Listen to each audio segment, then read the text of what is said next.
причини. Ни обясняват всеки ден, че ще станем много богати, че ще влезем в клуба на богатите, че едва ли не ще се къпем в злато и пари всички. Нека и хората да кажем, много лесно се манипулират. Да. То ако има клуб на богатите, никъде клуба на богатите не кани бедните. Вие да сте видели някой съсед богат, така с къща с басейн и с Ферари, да ви покани така някой беден съсед да сподели неговото богатство. Когато ни канат така наречените дебели котки, от колеги ги наричат богатите страни, значи те ни канат не за да ни дадат, а да ни вземат. И ще ви кажа какво ще ни вземат? Сега ще ви кажа какво ще ни вземат.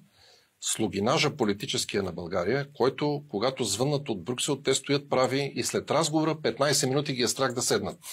И сега Брюксел, през Франкфурт, Централната банка на Европа, иска България да влезе по следните причини. Това не е клуб на богатите. В момента това е клуб на най-големите длъжници в света.